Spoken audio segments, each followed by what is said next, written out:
नमस्कार दोस्तों, मैं doctor Dharmendra Kumar Tripathi, assistant professor भूगोल विषय, किसान पीजी कॉलेज बहराइच, अपने यूट्यूब चैनल डॉक्टर धर्मेंद्र के त्रिपाठी में आप सभी का बहुत बहुत स्वागत करता हूँ। दोस्तों, आज जो हमारा विषय है वो है मानव और पर्यावरण संबंध। मानव और पर्यावरण संबंध, मैन इन्वायरमेंटल रिलेशनशिप। मानव पर्यावरण संबंध, मैन इन्वायरमेंटल रिलेशनशिप। मानव संबंध। दोस्तों, पर्यावरण जो है ये पर्यावरण जीवन का स्रोत है। पर्यावरण जीवन का स्रोत है जो अनादिकाल से पृथ्वी पर मानव एवं संपूर्ण जीव जगत, जो अनादिकाल से पृथ्वी पर मानव एवं संपूर्ण जीव जगत को न केवल प्रश्रय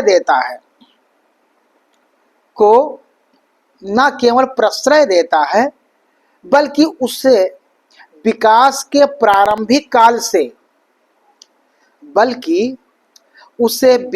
के प्रारंभिक काल से वर्तमान तक अस्तित्व बनाए रखने में मदद कर। यानी पर्यावरण जीवन का एक स्रोत है।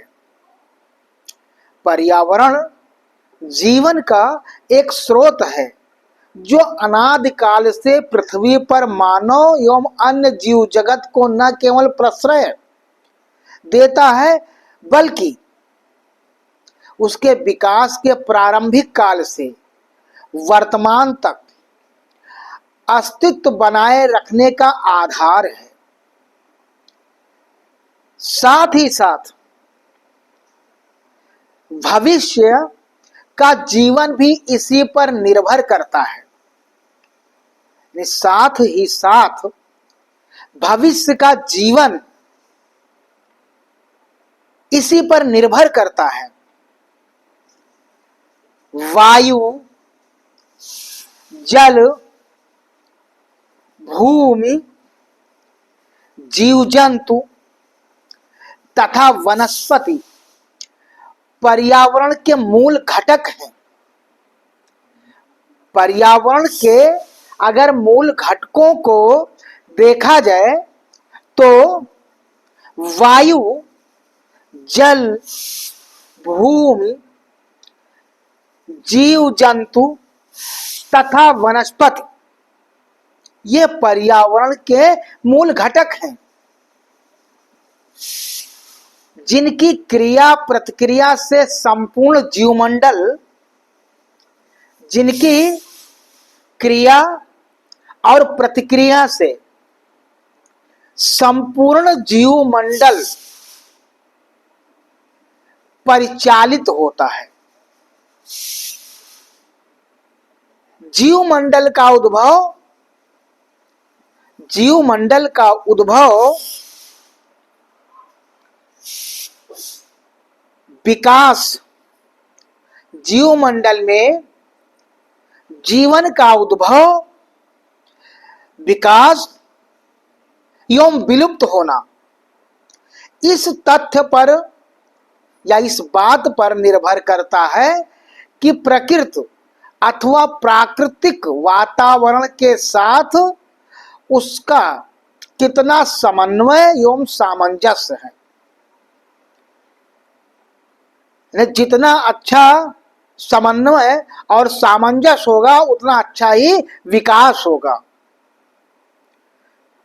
जैसे ही प्राकृतिक असंतुलन, जैसे ही प्राकृतिक असंतुलन में किसी भी कारण से व्युत्क्रम आता है, में किसी भी कारण से व्युत्क्रम अगर आता है तो पारिस्थितिक तंत्र में असंतुलन की स्थिति पैदा हो जाती है।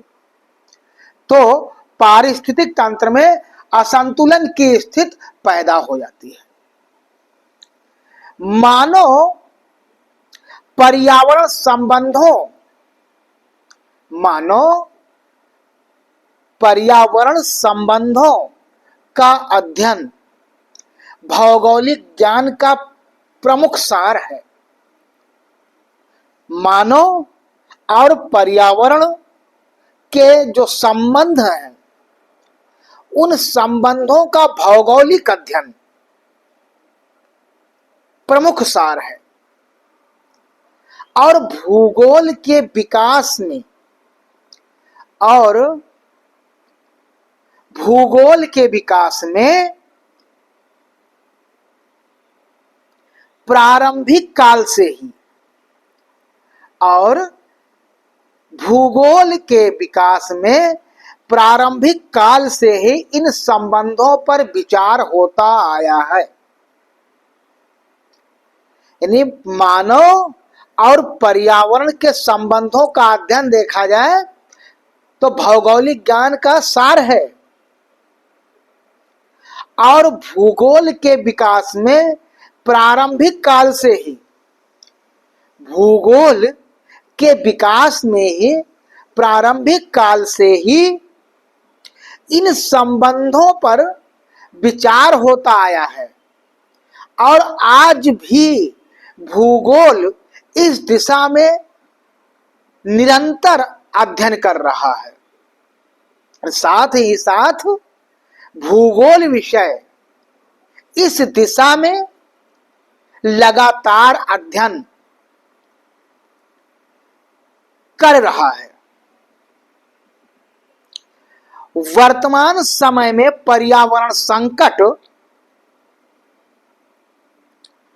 वर्तमान में पर्यावरण संकट, पर्यावरण की उपयोगिता, पर्यावरण की महत्ता पर अनेकानेक विचार हो रहे हैं। वर्तमान युग में पर्यावरण संकट, पर्यावरण का महत्व और पर्यावरण की उपयोगिता विषय पर लगातार विचार चल रहे हैं।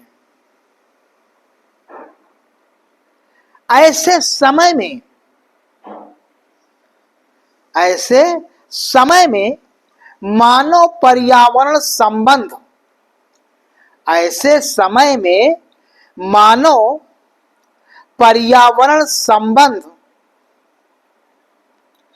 पर नवीन दृष्टिकोण से विचार करना बहुत आवश्यक हो गया है। यानी वर्तमान समय में मानव और पर्यावरण के संबंधों पर नवीन दृष्टिकोण से विचार करना बहुत नितांत आवश्यक हो गया है। आज विभिन्न विज्ञान पर्यावरण एवं उसके प्रभाव का अध्ययन वर्तमान समय में अनेक विज्ञान, वर्तमान समय में अनेक विज्ञान पर्यावरण और उसके प्रभाव, वर्तमान समय में अनेक विज्ञान पर्यावरण और मानव के संबंध और उनके प्रभाव का अध्ययन में संलग्न है। यानी कैसा इनका प्रभाव है पर्यावरण का मानव के ऊपर, इनके संबंधों के बारे में निरंतर अध्ययन में लगे हुए हैं। किंतु भूगोल में ये, लेकिन भूगोल विषय में यह है अध्ययन प्रारंभ से ही होता आया है। भूगोल विषय में मानव और पर्यावरण के संबंधों का अध्ययन प्राचीन काल से ही होता आया है। भूगोल में पर्यावरण का महत्व लगातार भूगोलवेत्ताओं द्वारा बताया जा रहा है और मानव उसी पर्यावरण में रहते हुए अपने अनेक कार्यों को संपादित करता है। हालांकि मानव जब अपने अनेक प्रकार की क्रियाएं संपादित कर रहा होता है तो उससे पर्यावरण के अनेक घटक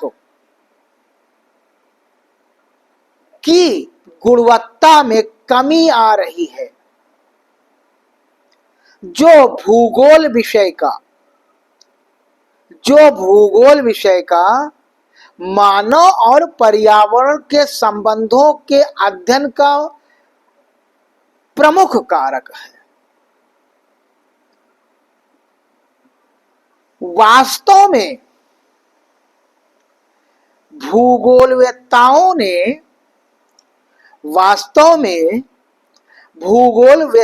ने पर्यावरण के महत्व को तथा इसके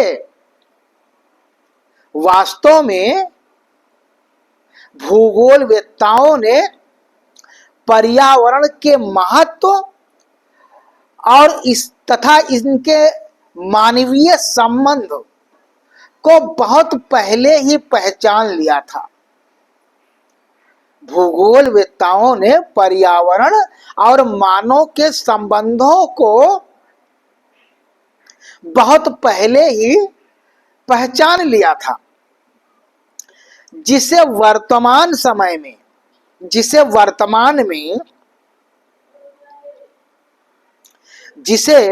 वर्तमान में अन्य विषय पहचानने का प्रयत्न कर रहे हैं। जिसे वर्तमान में अन्य विषय जो हैं वो पहचानने का प्रयास कर रहे हैं। विल्सन डी वालेस महोदय का कथन है। विल्सन डी वालेस महोदय का कथन है कि भौगोलिक पर्यावरण वह है। भौगोलिक पर्यावरण विल्सन डी वालेस महोदय का कथन है या विचार है कि भौगोलिक पर्यावरण वह है जिसमें मनुष्य या मानव अपनी बुद्धिमत्ता से अपने उद्देश्यों को पूर्ण कर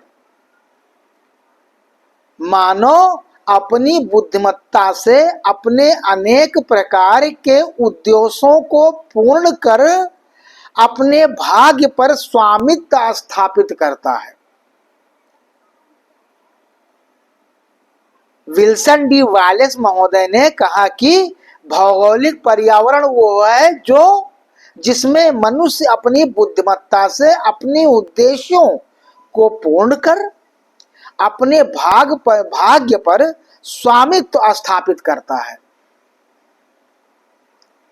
मानव सभ्यता के विकास को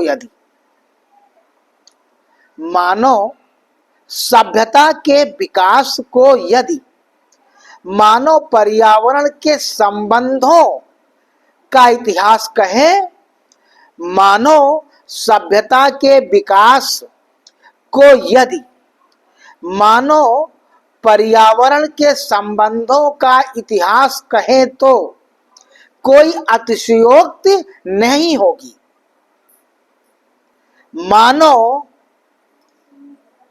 पर्यावरण का उपयोग कर अपनी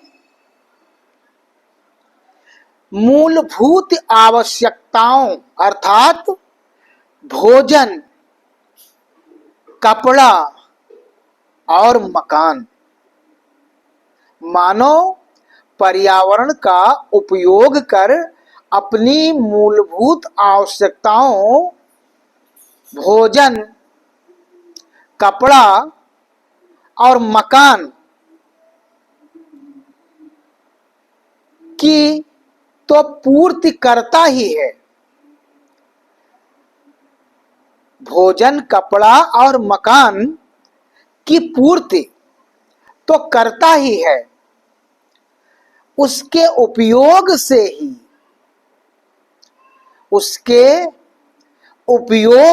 ही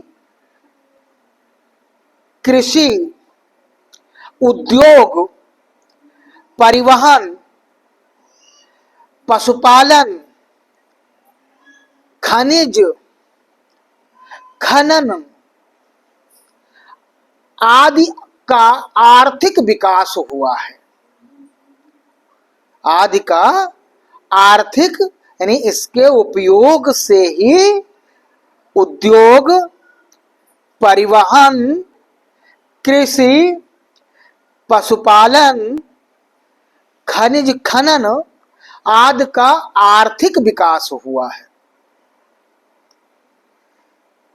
यही नहीं, सामाजिक, सांस्कृतिक और राजनीतिक, सामाजिक, सांस्कृतिक और राजनीतिक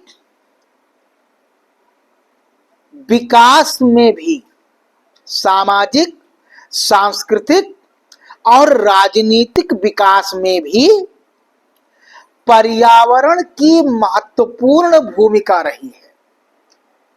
यानी सामाजिक, आर्थिक, सामाजिक, सांस्कृतिक और राजनीतिक विकास में भी पर्यावरण की महत्वपूर्ण भूमिका रही है। आज विश्व के विकास बनाम पर्यावरण, आज विश्व के विकास बनाम पर्यावरण की जो बहस छिड़ी हुई है, विकास बनाम पर्यावरण की जो बहस छिड़ी हुई है, वह कुछ नहीं अपितु पर्यावरण को एक नए परिप्रेक्ष्य में देखने का प्रयास है। यानी जो विकास और पर्यावरण, विकास बनाम पर्यावरण की जो बहस छिड़ी हुई है, वो पर्यावरण को एक नए परिप्रेक्ष्य में देखने का प्रयास है। मानो वह पर्यावरण में, मानो वह पर्यावरण में क्या संबंध है, इसमें कौन सबसे अधिक प्रभावशाली है तथा नियंत्रक है, क्या प्रकृति सर्वोपरि एवं निर्णायक है, क्या मानव मात्र प्रकृति के हाथ का खिलौना है। यानी मानव व पर्यावरण में क्या संबंध है, इसमें कौन अधिक प्रभावशाली है, कौन अधिक नियंत्रक है, प्रकृति सर्वोपरि है या निर्णायक है, क्या मानव मात्र प्रकृति के हाथ का एक खिलौना है अथवा बराबर का भागीदार है मानव पर्यावरण में, क्या तकनीकी और क्या तकनीकी और वैज्ञानिक विकास के प्रति क्या तकनीकी और वैज्ञानिक विकास ने प्रकृति के महत्व को समाप्त कर मानव को सार्वभौम शक्तिशाली बना दिया है? यदि अनेक प्रश्न भौगोलिक अध्ययन में उभरते हैं, इस प्रकार के अनेक प्रश्न यदि उभरते हैं और विषय के विकास के साथ कुछ विचारधाराओं का भी विकास हुआ है जो मानव और पर्यावरण के संबंधों को व्यक्त करने हेतु विकसित हुई, जैसे नियतवाद,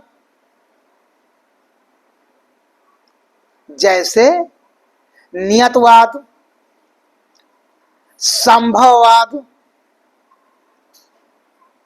नवनियतवाद आदि। इन विचारधाराओं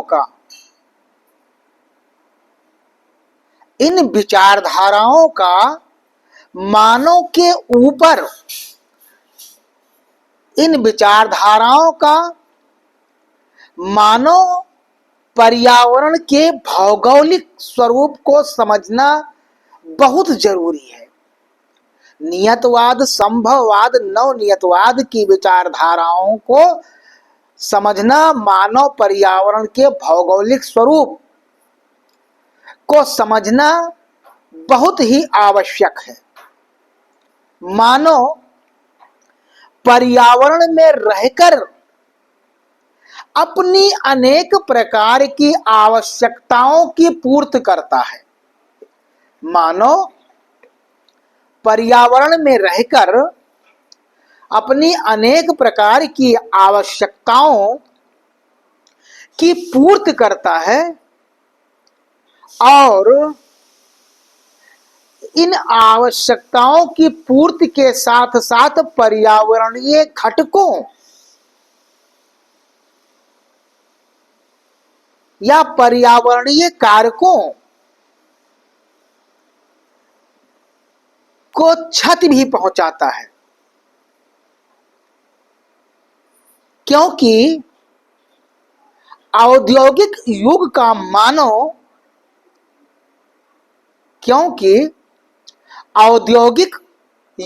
मानव लगातार अपनी आवश्यकताओं को पूरा करने एवं अधिकतम उत्पादकता को प्राप्त करने के लिए निरंतर संसाधनों का उपयोग करता जा रहा है।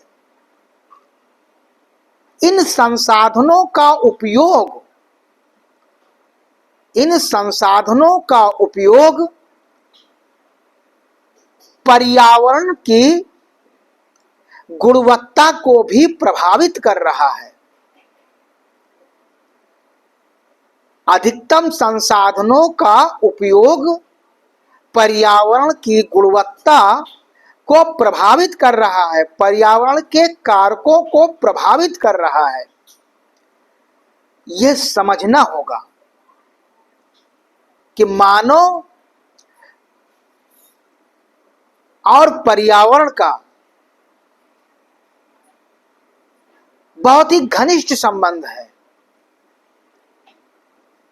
मानव पर्यावरण में रहकर ही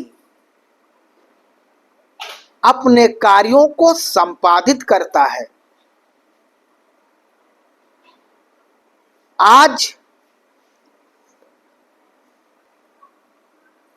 मानव अनेक प्रकार के कार्यों को संपादित कर रहा है, जिससे पर्यावरण लगातार प्रभावित हो जा रहा है, होता जा रहा है, साथ ही साथ उसकी गुणवत्ता में भी कमी आती जा रही है। मानव और पर्यावरण के बीच संबंधों में कटुता आती जा रही है। विभिन्न प्रकार की गैसें जो पर्यावरण को प्रभावित करती हैं, मानो उन गैसों का उत्सर्जन कर रहा है या ऐसे अनेक वस्तुओं का उत्सर्जन कर रहा, उपभोग कर रहा है, ऐसे अनेक वस्तुओं का उपभोग कर रहा है जिससे वे गैसें उत्सर्जित हो रही हैं, जिसका कुप्रभाव मानव के स्वास्थ्य और साथ ही साथ अनेक जीव जगत और वनस्पतियों पर भी पड़ रहा है।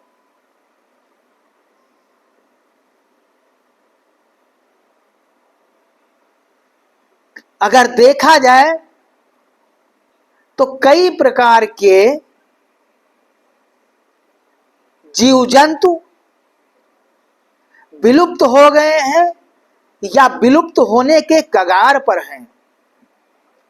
विभिन्न प्रकार की अनेक प्रकार की वनस्पतियां विलुप्त हो गई हैं या विलुप्त होने के कगार पर हैं।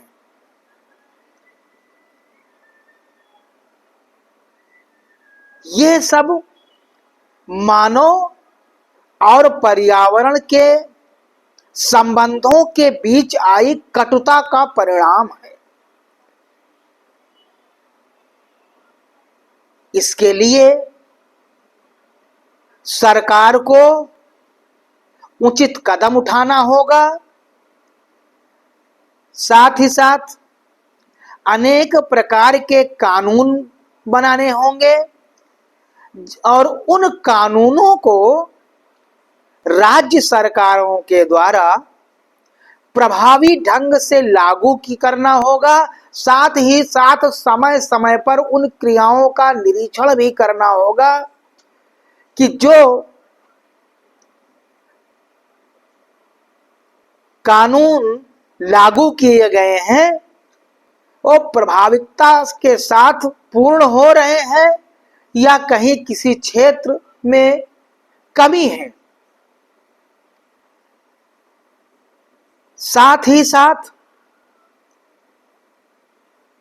आम जनमानस को भी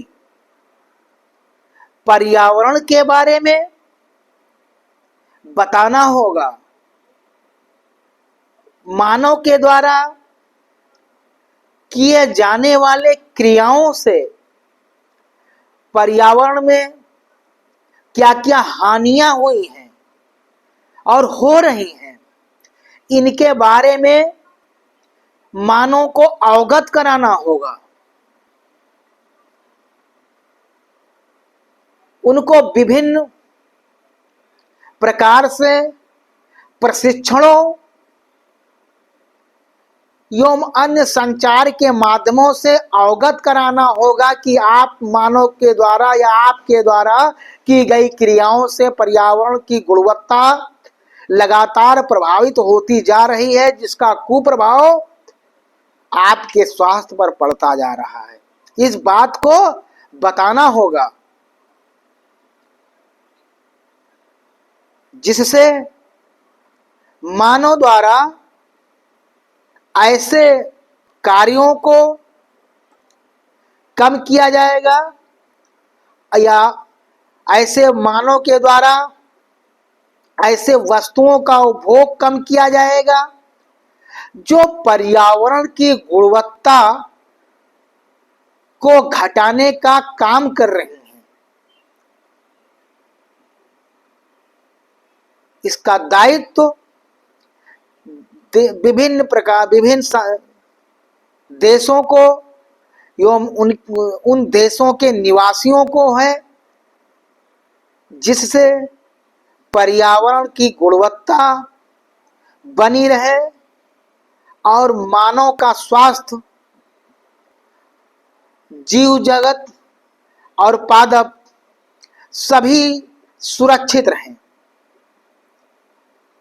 दोस्तों, उम्मीद है कि आज जो ये वीडियो मानव और पर्यावरण के संबंध, मानव और पर्यावरण का संबंध विषय पर बनाया गया है, ये वीडियो आप सभी के लिए लाभप्रद होगा। मिलते हैं एक नए विषय के साथ, तब तक के लिए नमस्कार।